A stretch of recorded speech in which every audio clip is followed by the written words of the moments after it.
All right, welcome back. Got a guest with me today, way back behind me.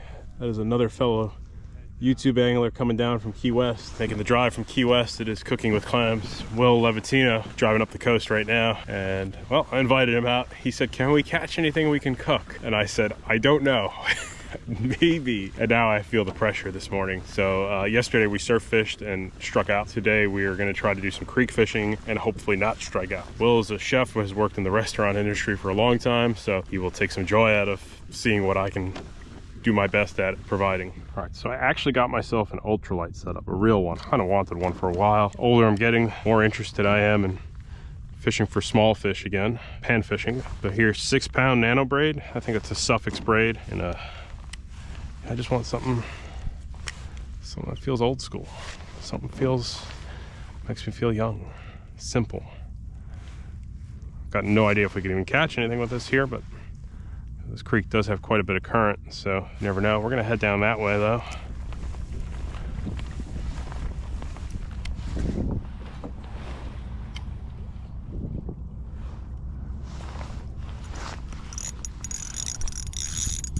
Got one.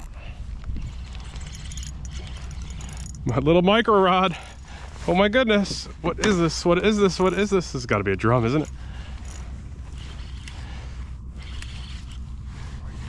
I am on.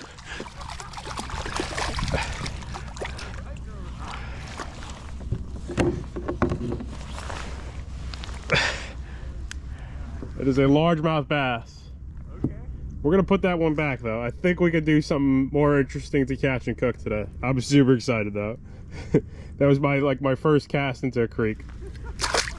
Heck yeah. It was on the 1/8 ounce Mr. Crappie right there. I really like this rod.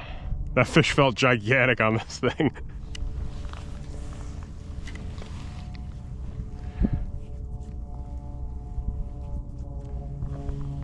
Oh no, I got hung up. I was worried about that. Sad day. Hung myself up. Second cast.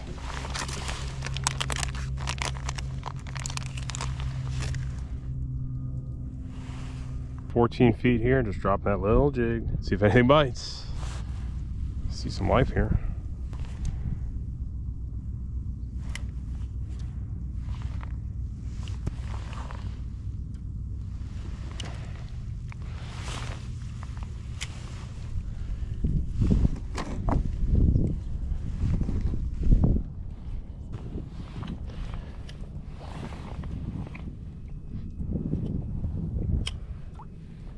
I got a fish looking at my jig.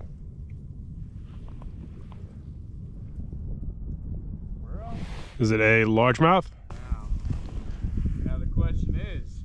No. We ain't doing it. No? No, I don't want to do it. We're going to do better. Told you. Told you we'll do better. We don't have to do a largemouth. That is a speckled trout. Oh, no. Can't do him.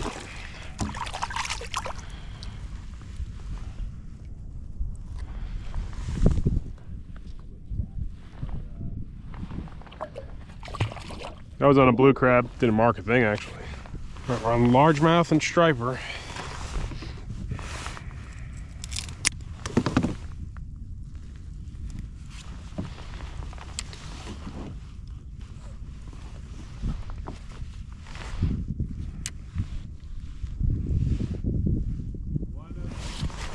What's up? That was my first ever largemouth bass. Ever? Ever. That's hilarious. I just had another bite, actually.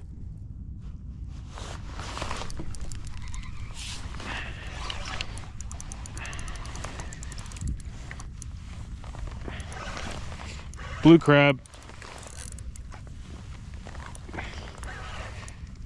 There's your drum.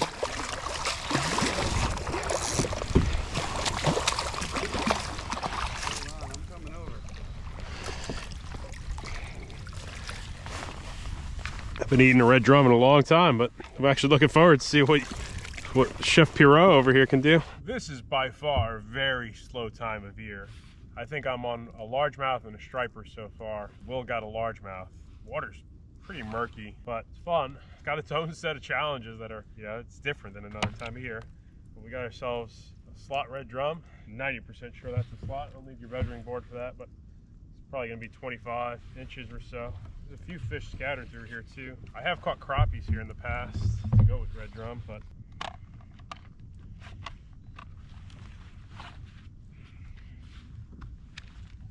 oh yeah, that's no questions asked. 23.5. It's better than what you were thinking to keep. Okay.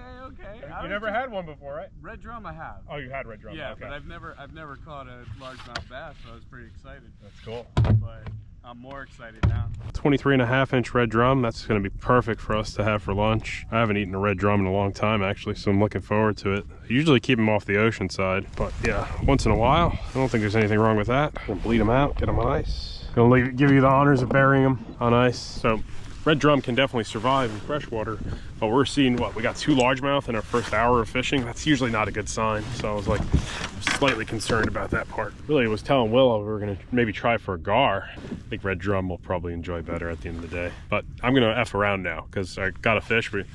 Will's a much better artist in the kitchen than I am. So I kind of wanted to just maybe learn a thing or two from him for sure. Obviously I like to fish with chefs and see what cooking techniques they know, knowledge they can share with me. But other thing is as well, I like to eat food. I don't know, I can't figure it out. Let me get back to fishing though. I mean, that's all we need really, food meat wise, but if we get like maybe a small black drum or something like that, that'll be cool too.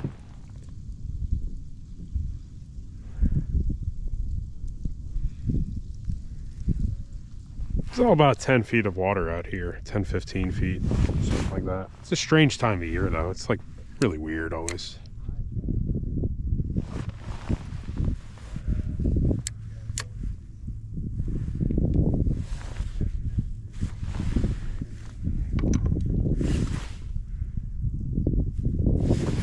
These fish aren't even showing up on the sonar at all, whatever these are. Not mostly are.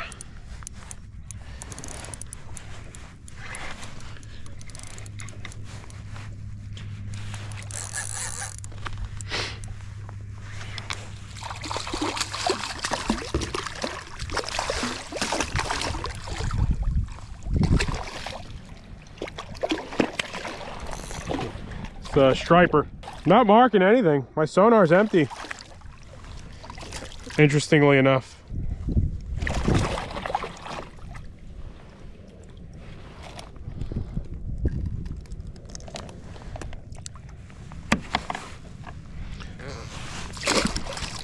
I actually got this. I don't want to gut hook stripers though. It's got a treble hook on there. Stripers can't be kept here, so you know, break off a crappie jig. That's okay. There's a lot of trees on this bank, so I'm in 10 feet of water here. Put my little crappie jig on.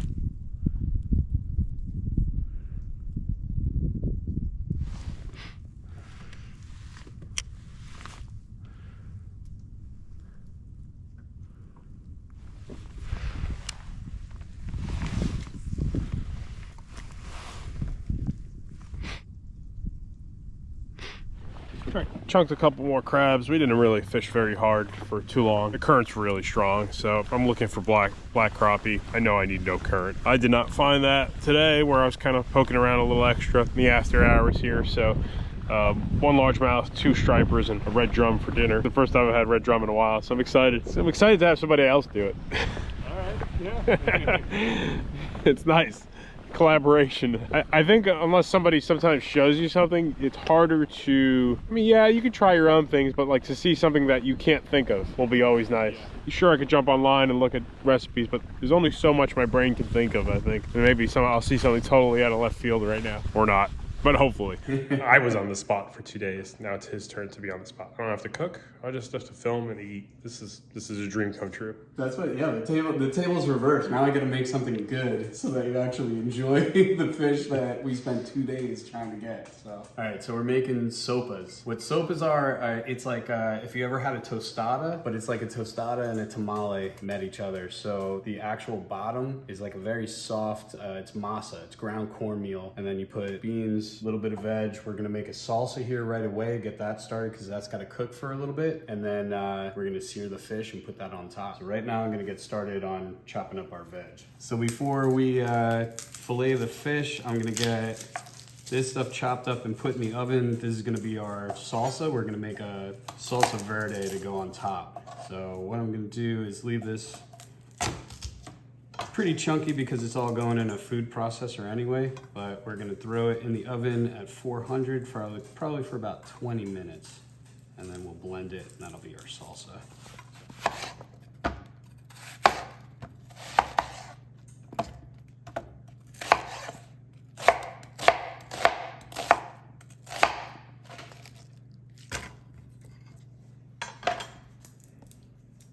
Likes to play copyright-free generic YouTube video music. These always slow me down. I don't think I've ever cleaned one of those, so you don't have to worry about me.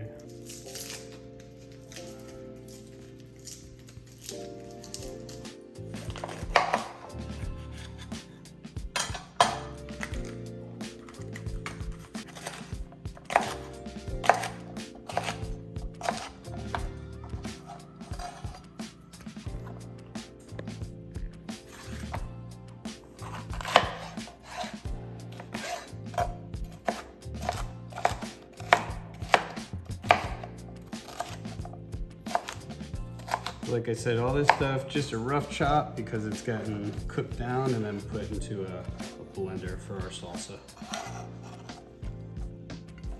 So I've actually never cooked cilantro stems before. What's the secret behind the stems that I don't know about? Educate me in my ignorant. No real secret. It just is. If they get roasted, it'll add another flavor profile to it, a little bit more rounded. But then as we blend the salsa, we're gonna put in the fresh cilantro too. Okay. Have you ever had coriander powder? Yeah. So this will take on more of the flavor like that when you roast it. Good to know. And if I am in a pinch, not able to find fresh coriander around me, can that substitute? Yep. Good to know. So we're gonna add a little bit of cumin to this.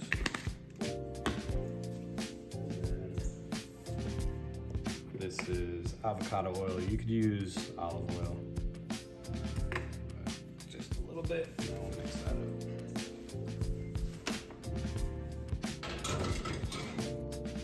up. That'll take 20 minutes.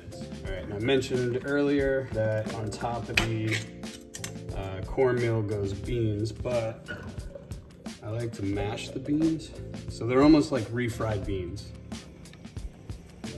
And this one I'm cheating a little bit. We're just gonna put fajita seasoning in there. Normally I'll saute garlic, onion, and we'll do all that, but this stuff's pretty good actually, so we're getting away with it. And then if you don't have a masher, just a glass works as good as anything. And just crush the beans.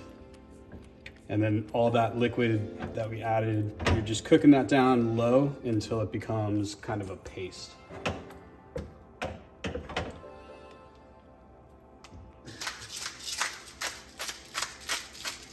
And travels with pepper.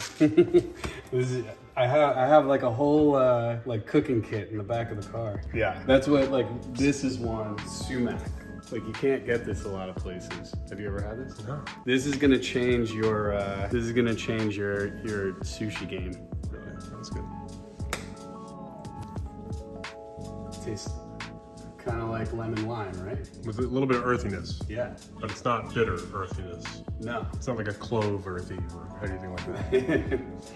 Yeah, it's really not like sprinkle that on fish with a little salt. It's pretty good. Actually, speaking of salt cured, if you put that, mixed it with salt and cured something, like that might be pretty good on King Mac. I do like that flavor. It's not overpowering at all. No, it's very subtle. Yeah. Very, very light. That's pretty much it. You're just cooking that down a little bit. What kind of cabbage is that?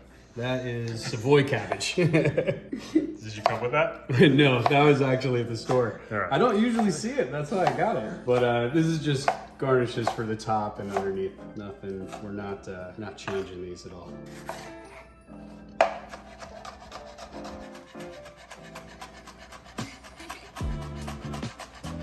What are you looking for on the veggies? That was a 20-minute. You looking for a little browning? It's browned. Want a little more? Yeah. They gotta be like pretty soft so that when we blend them, they turn into a liquid. Cool.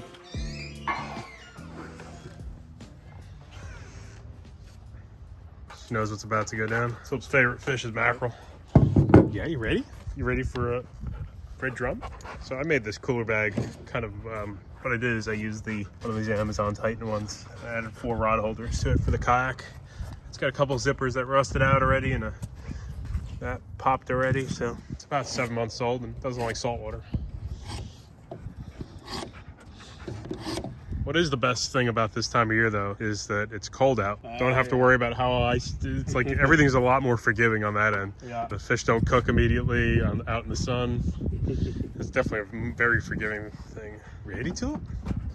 You ready? What is it? What is it? She knows the cooler, huh? Oh, she knows the cooler.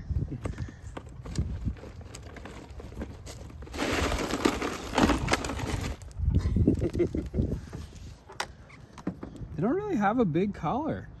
I was wondering about that. Yeah. I haven't played too many red drum either, though. They got a big rib cage. You have or haven't? Not too many. You know, probably like 4, I don't know, 4 total, maybe? No, a little bit more, but maybe probably a dozen tops, though. It's not something I keep too often. Oh, yeah, the scales are... Okay. Table steady.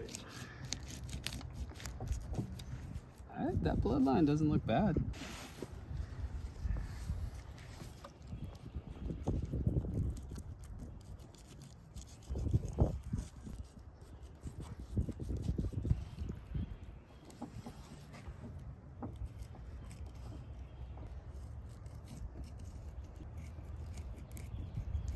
So what do you normally, well, you said you only have kept about 4, yeah? I'm definitely under a dozen reds consumed in my life so far. Really?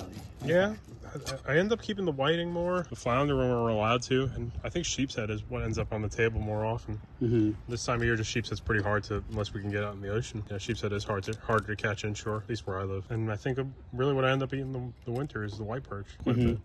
Or crappies if I can get them. Occasionally speckled trout. Now, are you a pop the pin bone, or meaning go over the rib cage? Or? I go over the rib cage usually. You do? Looks like the fish is really firm though.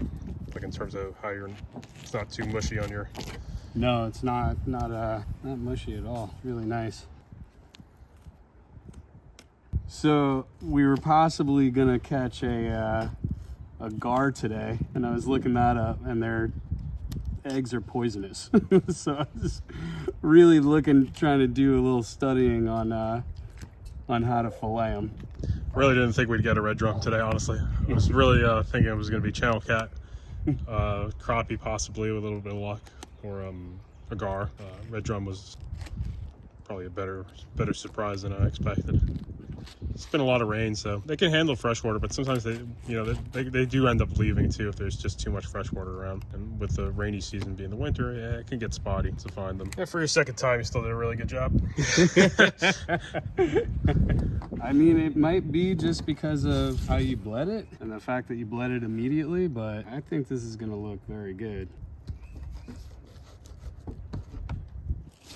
Well, Christmas is past. When's your birthday? I'll get you a fillet table. No, that's not bad at all. What's up? Scales are freaking, yeah, that'll dull a knife. I was gonna say, that's, this is, we had to clean more than one. Yeah, right. Most YouTubers, they would have caught 2 reds, practiced on the first, and like would have had an amazing presentation. The second one, it's the truth behind these. You mean this isn't amazing? You did a good job, though. No, you did a great job. But that's what I said. They would have practiced on their first one off camera. Just do the trick where you only show the fillet on one side. Oh, yeah. Perfect, clean. They're ready doing that here. This fish is ice cold, though. It is nice to be able to. Yeah, I do prefer fillet fish. I notice after these temps, it's more forgiving, especially on something delicate. They're ain't easy like your Keys Mahi, huh? well, they're What's your easiest fish to fillet in your opinion?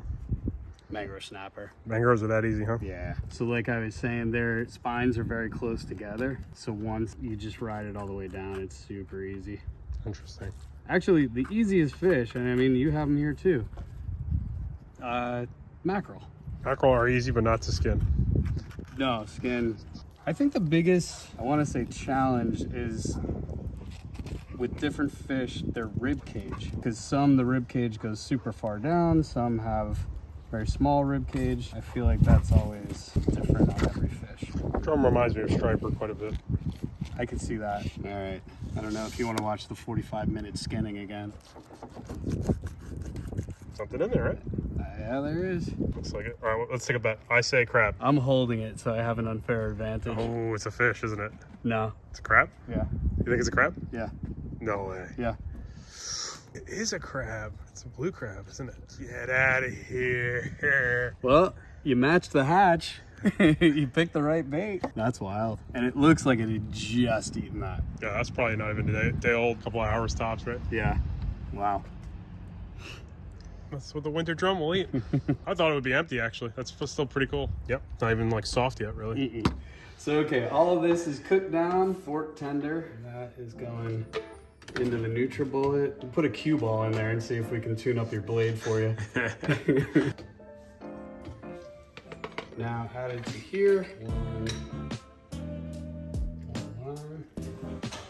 Need more, a little bit of fresh cilantro. And I don't think we're gonna need to add any oil or anything to this.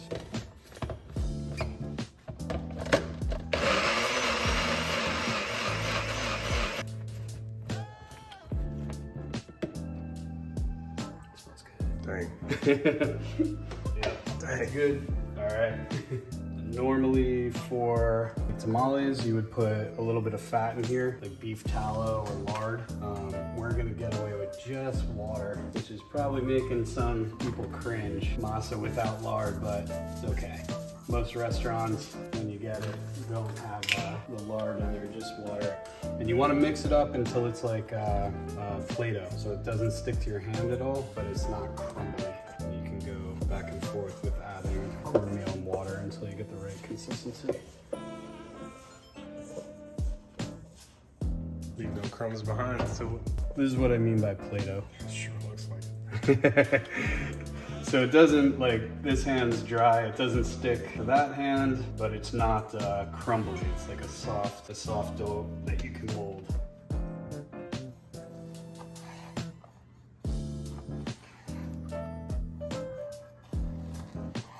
Have you kept any of the drum in Key West yet? One. What did it look like? The meat look? Do you remember? It was like this, but it was a small fish. So slot there, I think is whatever the slot is. It was the bottom of the slot, so Okay. it was like right there. Yeah, I'm curious what a Keys drum fillet would look like. I feel like it would be very different. Who knows? Imagine that white sand really impacts their flavor. Well, they're hanging out in the mangroves. They're in the mud. So they are still in kind of the silty stuff more. Yeah. So they're not on white sand quite as much as I imagined in my head. That's like striper. Yeah, red drum is very close to striper in my opinion. I think it's a little less watery. So I got my skillet ripping hot, a little bit of smoke coming off of there, a little bit of oil. This is gonna smoke as well. We're gonna get the smoke detector going off. Oh no, don't tell me that. No, this is going right into the oven. So we're gonna lay our fish down, which I very lightly salted the fish and put just a little bit of smoked paprika. No, it's gonna fall over. There you go. More.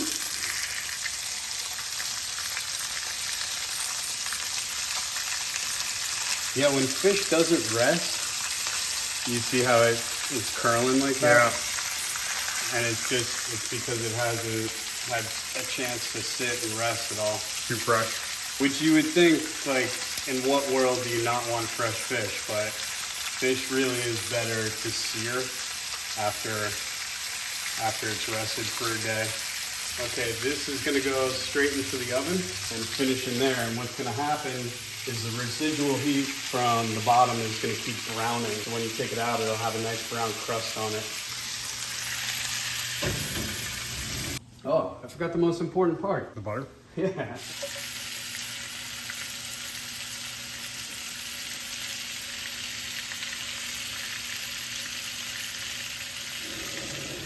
Trick with fish, you take a metal skewer, put it through the middle, and you touch it to your lip because you're 98.6.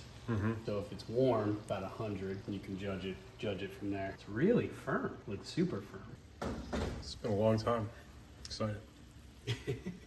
You sound like you were talking to a long-lost girlfriend. It's been a while. It's like the red drum special occasion. Yeah. Kind of fish.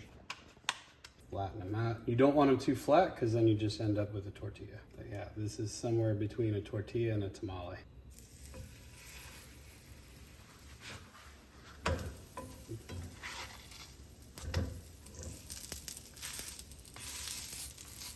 We just want each side a little crisped up.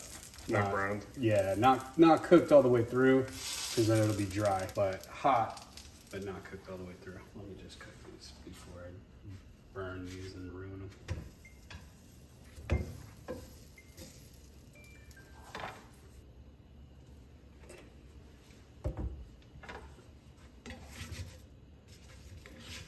Try to move off the seed oils completely.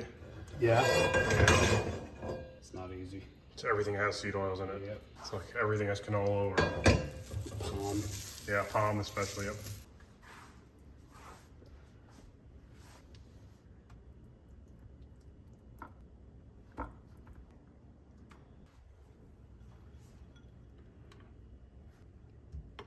Cabbage is really just for texture. That's all. All right, now our fish.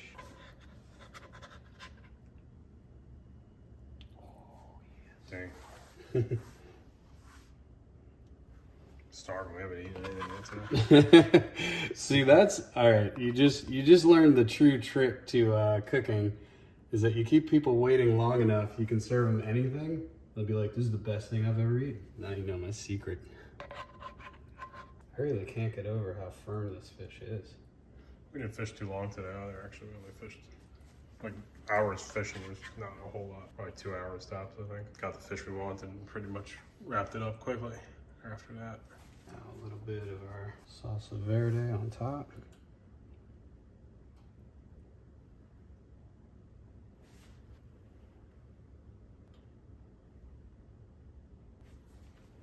Some white onion.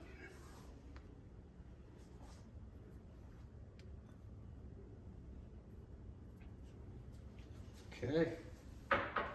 There's our redfish sopas. Yeah, I would never in a million years think to make a dish like that. Oh, sweet. Yeah, that's what I get from moving the autopilot all around. The manual labor. What'd you think of that kayak? For someone, okay, all honesty, for someone that doesn't kayak, that's been in a kayak 4 times in my entire life, never fished from a kayak, that was like fishing from a lazy boy chair. That was literally, it was the easiest thing in the world, and especially with the spot lock. Yeah, that was, I am the most uncoordinated person, and the fact that I didn't run into anything or, you know, it's pretty cool. And we got 1 fork. We're gonna have to share. I don't know if I grabbed only one. That's you getting me back for giving you no jigs. I could have sworn I gave you a pack of it too. Didn't I pull up next to you on the water and I was like, "Here, I was gonna give you some jigs." And what did I do? I just didn't give you anything. Yeah. Wow. Apparently, I didn't give him a jig. I did. I'm gonna eat just a piece of the fish with nothing on it. So you can taste the fish. I want it all. It's firm. I've had it in a long time, so. I went slightly over on the fish. Overcooked one? Over? Mm-hmm. Just a touch. I've only had reds the traditional ways, so this is a different, probably different. I'm tasting, this is the first time I'm gonna be tasting red drum pretty much without too much going on with it. It looked a lot like grouper to me, but it doesn't have as much flavor as grouper. Oh, I know, it's amazing because I haven't eaten anything all day. So it goes way up in the list. So that's that. If you cook like me, but want to cook like him, check out his channel. I'll put a link in the video's description. Cooking with Clams. Pay me a visit on his way up from Key West. I will be heading back down to the Keys 2nd week of February, so that might be the next video already. Yeah, I'll leave a link in the video's description. Really creative way. I've never had drum aside from the fried half shell blackened. So this was really cool. Really liked it this way too. I like it. I do like it. I would cook it literally a minute less. I'm being very nitpicky right now, but a minute less, it'd be a bit more on the ends. It got a little bit away from me, but I just need the bloodline and it's not fishy at all. No, it's actually not. I thought it'd be. Yeah. All right. I think we're gonna chill out and eat. Thanks to Will joining me on this one. I was very nervous this morning, so got what we needed out of it. So, all right, let me get out of here. You can check the video's description, all the other details, and I'll catch with you guys in the next video. Thanks for watching. From both sides. Thank you guys. Oh my god. I'll let you take a bite in peace there for a second, Yeah. and then I'll come for you. Yeah. Oh my gosh, is it like beans and stuff? What? Holy crap. Aw, see, it was a little bit doughy, and in my head I knew good. just a little bit thinner, it would be. Thanks for trying it, Meg. That's so good. Thanks for cooking it, Will. Thanks you guys.